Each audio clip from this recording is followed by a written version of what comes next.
শেখ হাসিনা সরকারের পতনের পর 15 মাস পার হয়েছে। এরই মধ্যে আওয়ামী লীগ আমলে এবং তার আগে সেনা সমর্থিত তত্ত্বাবধায়ক সরকারের সময়ে দায়ের হওয়া সব মামলা থেকে আইনি প্রক্রিয়াতে অব্যাহতি পেয়েছেন তারেক রহমান ও তার স্ত্রী জুবাইদা রহমান।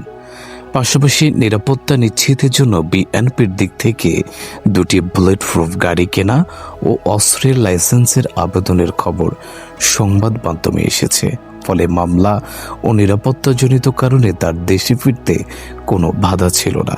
তবে বিএনপির কিছু সূত্র বলছে তারেক রহমান ফেরার বিষয়ে প্রভাবশালী কয়েকটি দেশের আপত্তির বিষয়টি কাজ করে থাকতে পারে।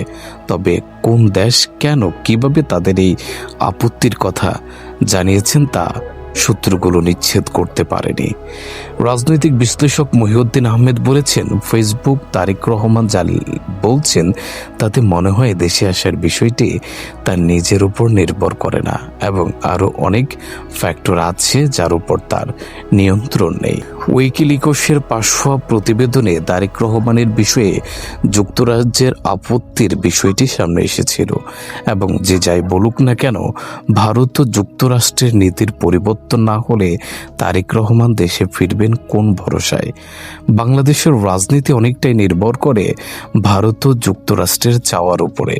মিস্টার আহমেদ বলেন, 1/11 এর সময় কিছু ব্যাপার ছিল।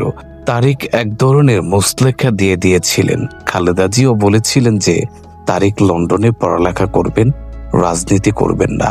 আমরা জানি না সেই অঙ্গীকারের মেয়াদ শেষ হয়ে গেছে কিনা, তিনি বাংলাদেশের পাসপোর্ট নিয়েছেন কিনা তাও পরিষ্কার না। ওদিকে বিবিসি বাংলায় শনিবার প্রকাশিত সাক্ষাৎকারে শেখ হাসিনার ছেলে সজীব ওয়াজেদ জয় বলেছেন, বাংলাদেশ বড় দুটি দলের নেতৃত্বে পরিবর্তন আনতে একটি গণতান্ত্রিক তৎপরতা রয়েছে। মিস্টার জয়ের এমন মন্তব্য এবং তারেক রহমানের দিক থেকে তার দেশে ফিরে নিয়ে ফেসবুক স্ট্যাটাস দেওয়ার পর বহুল আলোচিত -2 ফর্মুলার বিষয়টি অনেকে আলোচনায় এসেছে। সেনা সমর্থিত তত্ত্বাবধায়ক সরকারের সময়ে শেখ হাসিনা ও খালেদা জিয়াকে রাজনীতি থেকে সরে যেতে বাধ্য করার কথিত উদ্যোগ বাংলাদেশের রাজনৈতিক মহলে -2 ফর্মুলা হিসেবে পরিচিত। মহিউদ্দিন আহমেদ বলেছেন, -2 নিয়ে যত কথা বলি না কেন, তখন আসলে এজেন্ডা ছিল -4, যেটা ছিল দুই পরিবারের ধারাবাহিক শাসনের বিরুদ্ধে একটা ব্যবস্থা নেওয়া। এর মধ্যে একটা মাইনাস হয়ে গেছে শেখ হাসিনা পরিবার, বাকি অর্ধেকের মধ্যে খালেদা জিয়ার সুস্থতার বিষয়। ফলে বাকি থাকলেন তারেক রহমান। তবে তারেক রহমান দেশে ফেরার নিশ্চয়তা শেষ পর্যন্ত -4 গড়াই কিনা সেটি সময়ে জানা যাবে। তবে বিএনপির কয়েকজন নেতা ইঙ্গিত দিয়েছেন যে নির্বাচনের তফসিল হলে পরিস্থিতি যেমনই হোক দেশে ফিরবেন মিস্টার তারেক রহমান এবং তিনি নির্বাচন দলের নেতৃত্ব দেবেন।